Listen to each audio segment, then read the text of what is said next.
Happy Friday, Owen Pence. Thank you so much for joining me on the WNBA on NBC.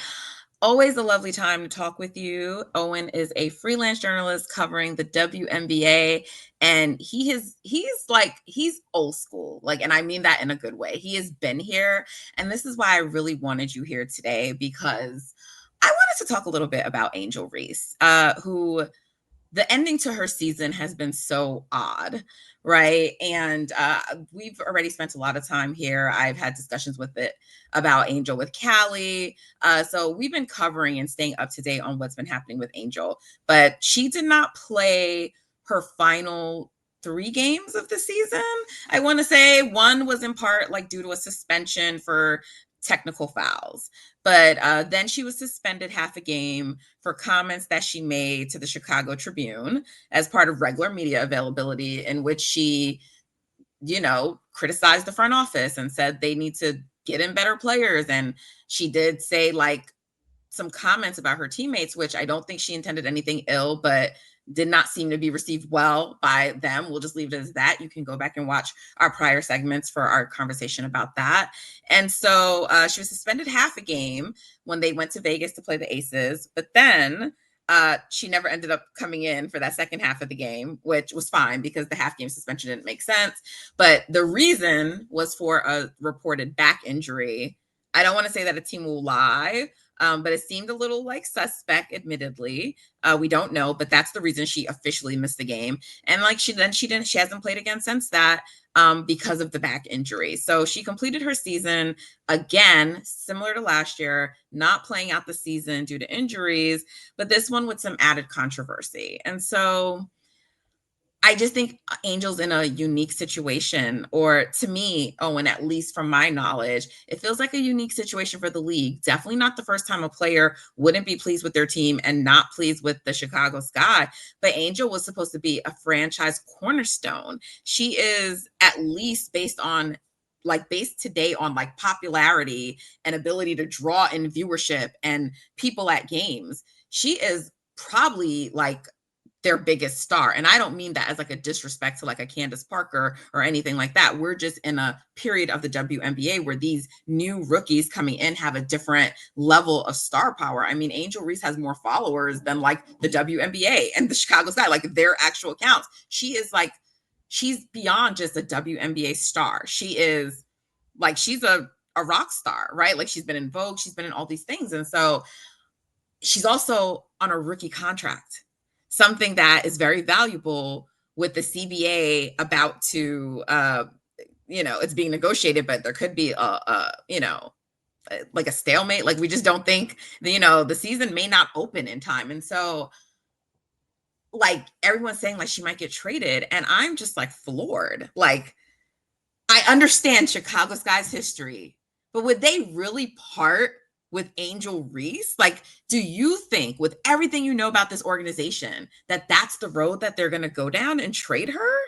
It is such a fascinating situation. And I think that the hole that Chicago has dug itself into is that they may not end up having a choice. I think what's one of the things that makes Angel so phenomenal and what could make this a really pivotal moment in the history of the WNBA, not just from the on-court perspective of who's going to win the next title, who's going to win the next 5 titles, but also in terms of player empowerment and what players can ask for and frankly demand from the league and from ownership of teams they get drafted to when they enter the league. Angel Reese is someone who frankly does not need the Chicago Sky. She, as you said, is bigger than the Chicago Sky.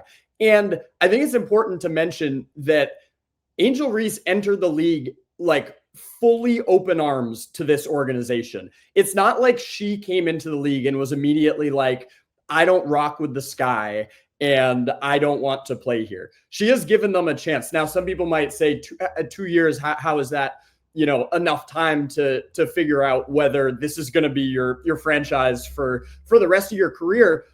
But look at the dysfunction that has surrounded her on this franchise since she got drafted. It's pretty staggering. And frankly, it dates back to before she got drafted and the fallout from the 2021 championship team, from James Wade as head coach, and frankly, from ownership that has just been way behind the eight ball in investing in facilities that these players deserve. So then you add on the fact that the current general manager of the Chicago Sky is, in my opinion, one of the 2 or 3 worst general managers in the league and has made some really, really baffling decisions. And at the end of year 2, Angel Reese is fed up. And so I think that, to your point, the Chicago Sky can't be psyched about the possibility of trading her.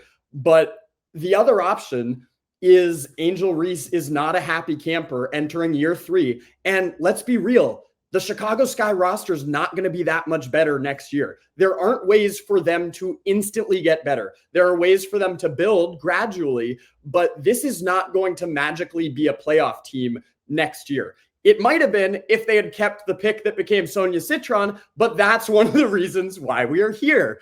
And so I think that what may end up happening is that Chicago Sky and its front office will deduce that the best path forward is to trade her.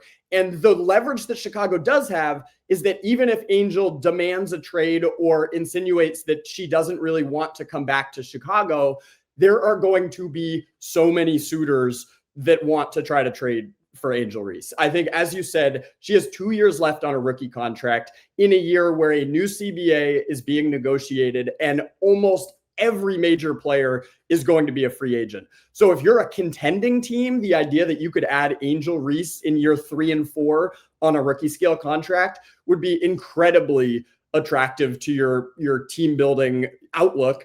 And if you're a rebuilding team, one of the destinations I like the most as a potential Angel Reese destination is Dallas. It just seems to make sense. Angel and Paige Beckers really get along, and that team needs a big like Angel Reese. If you're in the stage of a rebuild that Dallas is in, where you have the best odds for the number 1 pick this year and you won the fewest games this season, why not throw a couple of first-round picks and a couple of your young players that aren't Paige Beckers at Chicago and see where they're at with it? So I think it's a fascinating situation from so many different angles.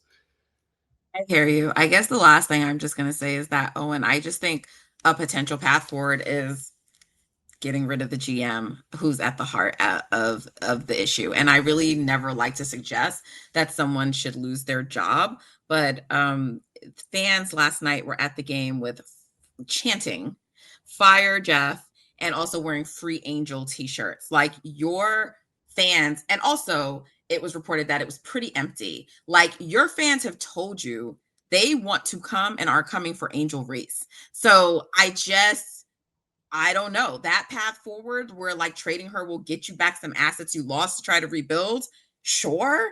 But I don't know. That just sounds like a very bleak future to me, Owen. And look, I'm sure we're gonna be talking about this more as this whole saga plays out. But I feel like this is a situation where you choose the player and you do not choose the GM. You choose Angel Reese. I think it's such a fantastic point. Like, I think that's probably the most major piece that I left out, is that if you're Chicago, Jeff has to go. And, it's a tricky situation with the fire Jeff chance, because I think we all want to approach the situation with empathy and not call for someone's job. But at the same time, sports is a business. Jeff will be okay. And I think that fans have a right to be really upset about how the last few years have gone. In 2021, you have a team that will go down in history as one of the most iconic teams in the history of basketball, period. They brought a title to Chicago. The Sky had never won a title, and they did it in a way that just, melded so many different players that meant so much to the city. It was like truly a beautiful thing. And every year since then, the organization has squandered that goodwill that was built up in 2021. And you're right. If you want to make a clear statement to Angel Reese that you are our foundational piece and we believe in you and we want you to succeed here in Chicago, the absolute first thing you have to do is to hire a new GM. It's just flat out simple. Like, these have been really, really poor moves. And did James Wade, who was the previous GM, leave the team in a bad situation on the way out? Absolutely. It wasn't all Jeff's doing. I won't pretend like it is. But the Sonia Citron trade was inexcusable. There have been a lot of baffling free agency moves over the last couple of years. Just nothing that indicates that this team has a vision for what it wants to do moving forward. And ultimately, they have Angel Reese. And you need to realize that, and realize that you could be squandering having one of the greatest players in the league. And to your point, like, a rock star on your squad. That's huge. And you have to choose the player every time. Well, Owen, I'm just locked into like what's going to happen. This is so fascinating to me. Thank you so much for joining me today, Owen. Always appreciate your insightfulness and just you being you. Guys, make sure you subscribe and tune in to the WNBA on NBC. You will get fantastic content like this always. Subscribe to our YouTube channel. We appreciate you. Everyone have a great weekend.